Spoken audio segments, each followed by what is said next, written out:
Sa ngayon po ay maganda na po yung panahon. Tumigil na yung hanging abagat. Maliwalas na po yung panahon. Maliwalas na rin po yung panahon. Wala na yung kagaya nung unang talagang halos parang bumabagyo dito sa parting to. Yung 1,000 plus na ganito ay pinaiwan ko na muna, babalikan ko mamaya.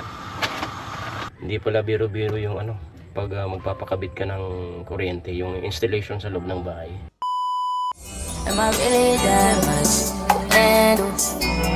Breaking these niggas down like a demo. You don't really know you are. So mga kagwini, magandang araw. At sa ngayon po ay pang 3 araw na po namin nagtitinda dito sa Boulevard. At kasalukuyan kaming bumabawi sa mga nakalipas na hindi kami nakapagtinda. Sa ngayon po ay maganda na po yung panahon. Tumigil na yung hanging abagat. Maliwalas na po yung panahon. At natanggal ko na rin yung mga tabing dun sa tent. Ayan po, napakaliwalas na po ng panahon.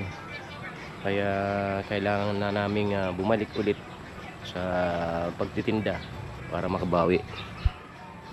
Yung mga nakaraang mga araw na hindi talaga kami nakapagtinda dahil sa grabe yung hangin at sinasabayan pa ng ulan.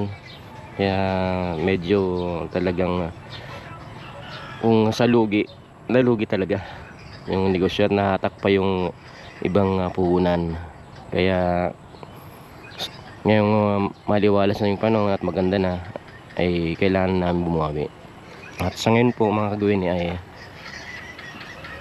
pupunta po ako dun sa sa hardware. Linggo po ngayon ng umaga at half day lang yung hardware ngayon. At meron po akong bibilin mga kagamitan sa installation po sa kuryente dun sa bahay ni Lola, para po magkaroon na doon ng permanenteng ilaw o connection ng ilaw para po sa nalalapit na lilipat o pagbabalik nila Lola at Kuya Jun dun sa bahay. Yan po, pupunta po ako sa hardware ngayon.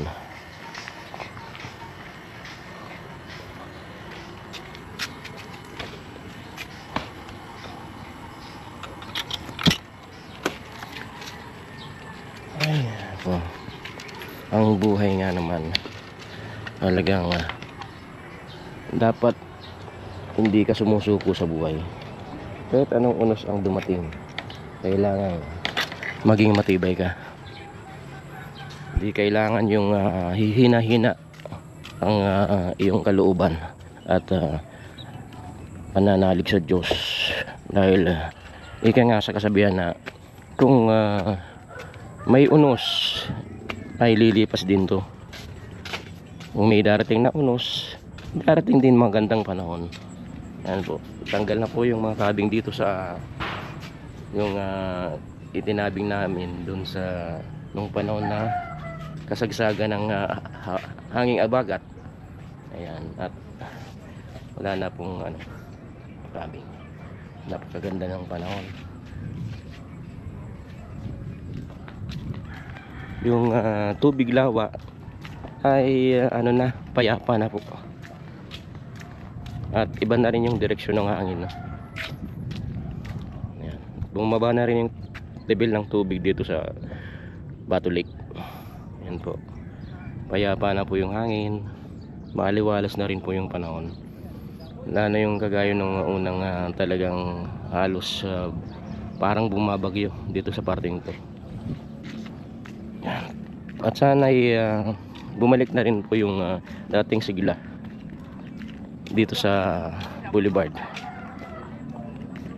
para po makabawi na rin po yung mga maliliit na namumuhunan dito, yung mga nakaraang kasagsagan pa nung New Zealand nung hindi pa binabaha. Ngayon baha doon, kaya siguradong yung mga taong pumupunta doon ay dito natin pupunta. Yan po mga kagawin, pupunta na po ako sa hardware. Gawin tingnan ko dito sa Bunagua Builders.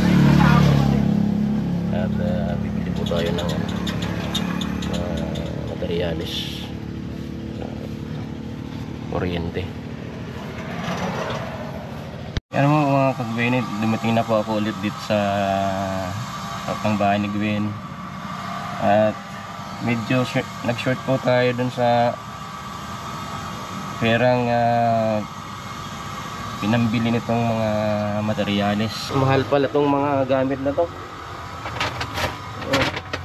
Yung 1,000 plus na ganito ay pinaiwan ko na muna, babalikan ko mamaya.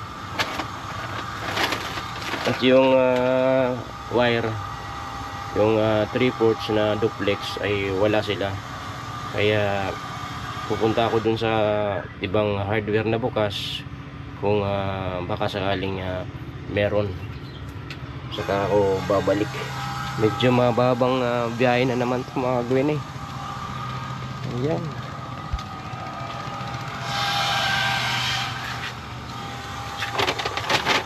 Naghihintay na kasi yung mag-i-install eh. Kaya kailangan mabili itong lahat. Okay. Kaya mga Gwen eh. At babalik nga ako dun sa hardware kung saan ako bumili kanina ng materyales sa kuryente. At hindi pala biro-biro ang nagpapa-install sa nagpapa-install ng linya ng kuryente sa loob ng bahay. Magastos pala. Akala ko simpleng lang, gagastusin lang, pero hindi pala.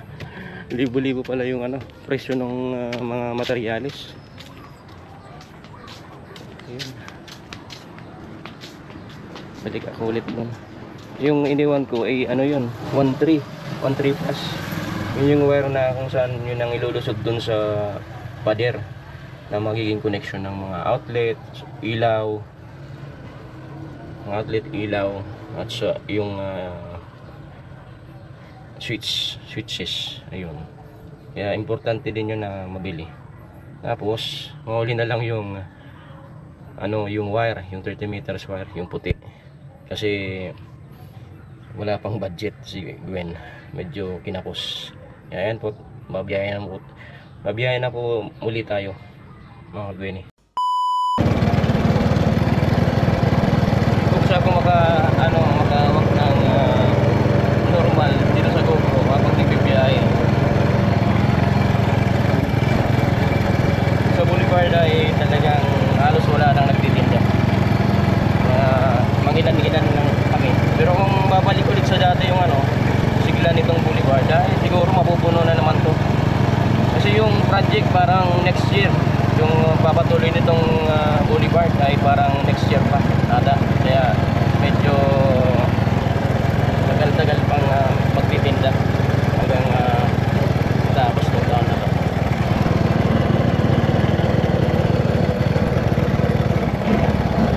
Ipit ko muna ito kasi hindi natin makokontrol itong manipila. Namun natin. A few moments later. Yan po mga Gwen. At andito na naman ako ulit sa bahay. Darating pa lang, mulik po ako sa hardware dahil sa isang to. Yan, stranded. Anong presyo nito yun? 1.3 plus.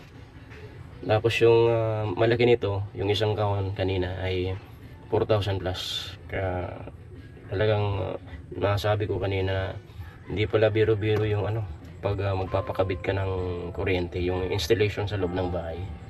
Yung talagang maayos.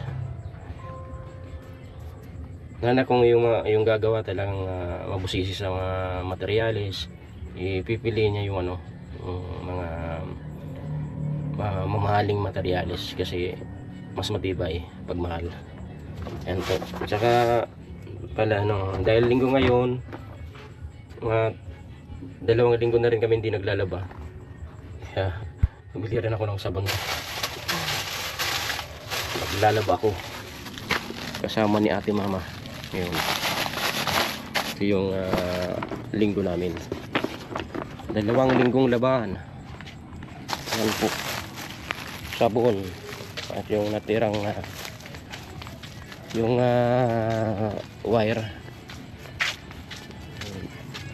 yung duplex na wire, yung ilaladlad dun sa mga kung saan magko-connect yung mga outlet switches sa labas ng semento ay next week na lang kasi wala pang budget. Ayan. Para may atid na to doon sa bahay, doon sa gagawa.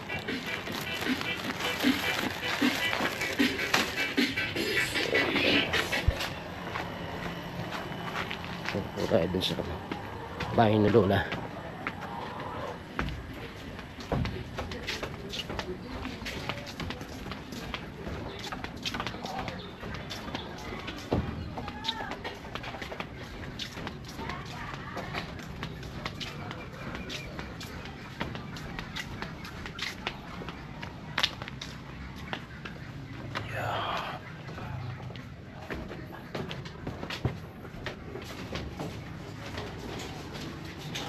Dito na po siya.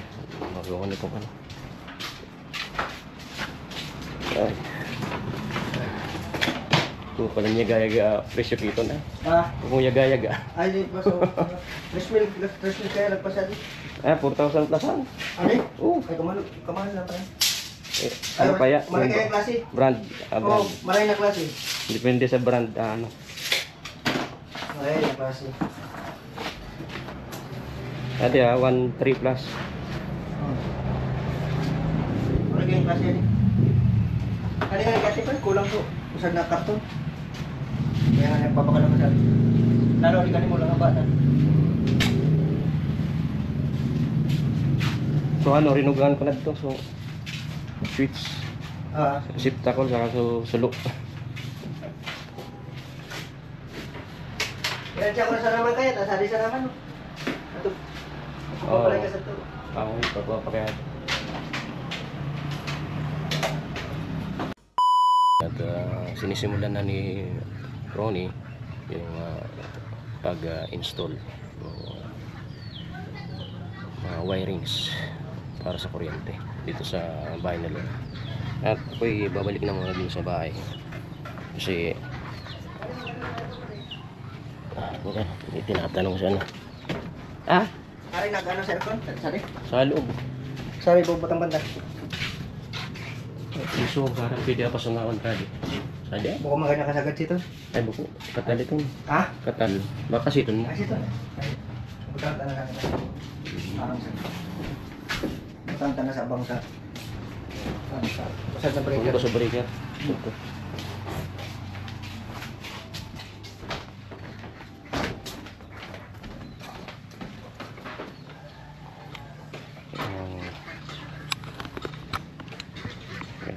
Kasi si Kuya John ay dahil sa medyo mainit sa loob ng kwarto niya ay magpapalagay daw siya ng aircon.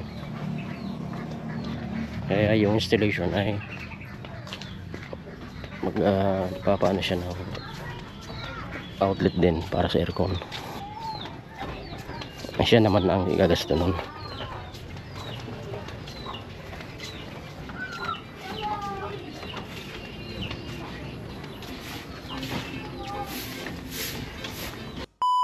Ayan po, dadalan muna natin ng tubig para may mainom naman siya dun. Tubig na may yelo.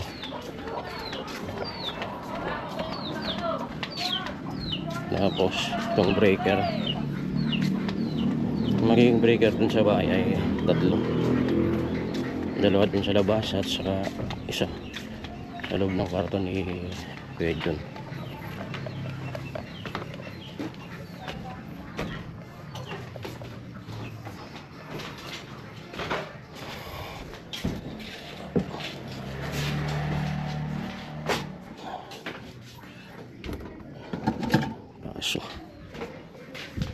Dati nasa 3,000 plus na naman natin yung wiringan. Hindi, Maray na klase kayo. An kaya brand niya? Matibay kaya rin. Hmm. Ang klase. Balance ano? 40 amperes, ano? Ano? 40. 40. Pwede na. At kay Manoy dun, susad to na sana kung ko. Tasulo man sana. Una kasi siguro sa to connection. Sa breaker. Ay, sa ano, sa aircon. Adi? Sa aircon yan. Adto amo na to. May sa aircon yan. Di man pwede yan na, ano. Usad siya na. Pang aircon da. Ado okay na to pala sa daro. Pang aircon yan. Ato. So, Ay, rin dalawa. Pwede na rin. yan. Sa usad kaya kan sa ito na tindahan ta. So rep baga sa kasaksakan na ano. Sa usad to pinakamain. Oo. Ito guys, binakal mo. Pang aircon yan. Biyanta na muna ka. Sige na. Mapalalaban kami ngon sa laba. Mapalalaban sa laba. Dahil so para laba di nagbalik. Ayaw mo. Ako? Sige na.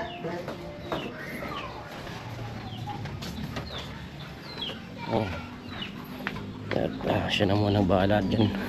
Kasi siya naman yung nakakaalam kung anong gagawin. Yung ano niya, yung bayad niya ay per outlet. Saka yung switch, yung septacle, yun ang babayaran sa kanya. Yung breaker. Walang ano yung arawan, hindi. Pag ganyan pala sa ano, sa kuryente ay per outlet. Kung ilan yung ikakabit na outlet, yun ang babayaran. 300 per outlet switch. Yung basta yung mga ganito box, yung ilaw. Nagluluto si ate mama ng ano, almasal namin bago sumabak kami sa ano, labahing perang simana. 2 linggo. 2 linggong labahin. Yan, medyo ano yan, madugo. Mga Gwenny, at pagsisimula na akong mag ano, ipon itong mga labahin. Dahil mga labahin, biruin mo ano, 2 linggong labahin. Tutulog kami mamaya ni ate mama kasi meron pa siyang ginagawa dun sa loob. Yan.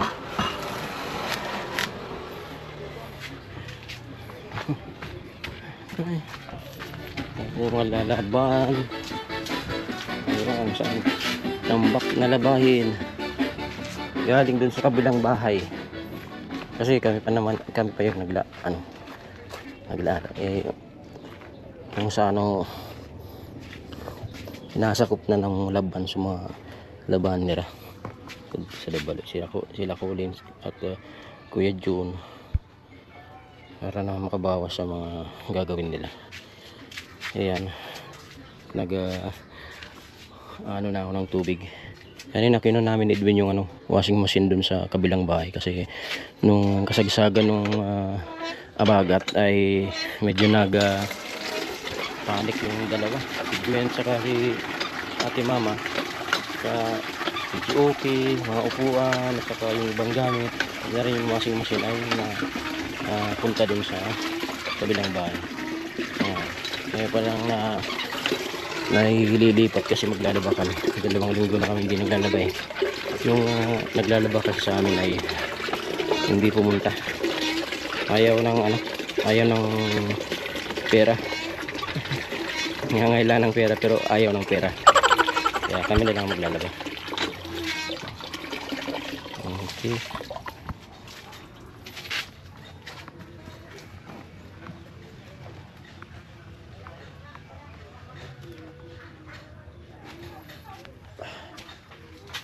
Lagyan ng tubig dito sa machine.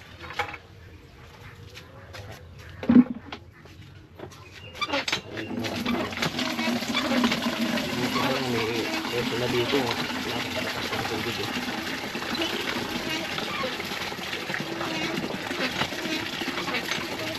Yung sa Nawasa ay medyo atrasado yung tubig pag ganitong magwa-washing. Maglalagay ng tubig sa washing machine ay medyo atrasado sa tubig na nawasa kasi maliit lang yung tubo. Pero dito sa puso, tingnan nyo naman ang lakas ng tubig. Ilang bomba lang, puno ng isang valve, isang balde dito sa amin.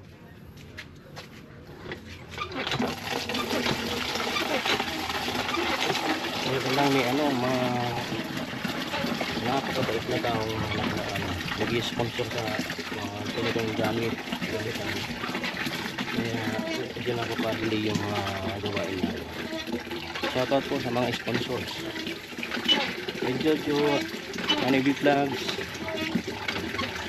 Basta po.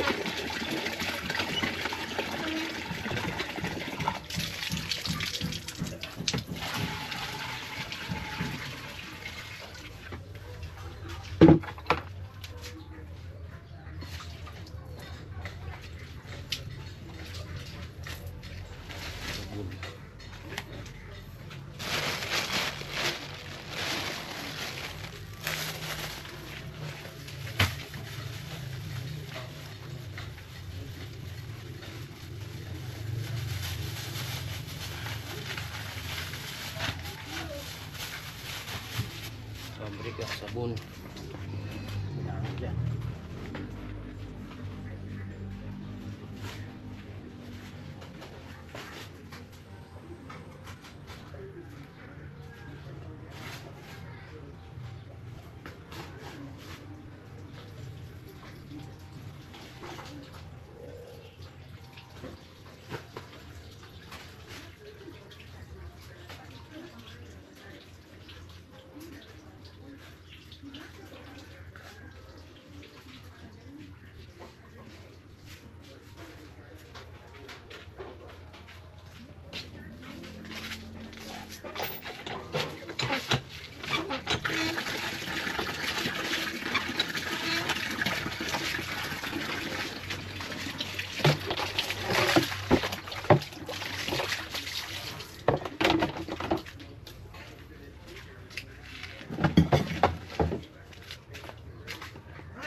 Tagal ako bagong bumalik kasi may pinatanong yung nag-i-install dun sa bahay na lola kung saan daw ipuposisyon yung mga outlet at kung ilang piraso.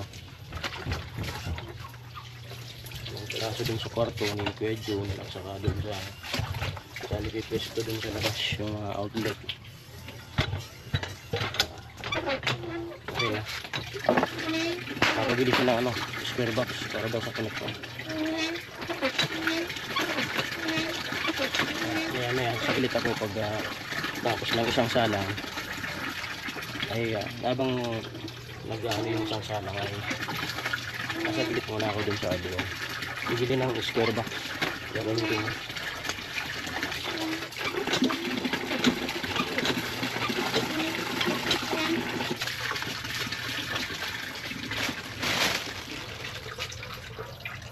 Stop muna natin kasi gagamitin ko tong basket.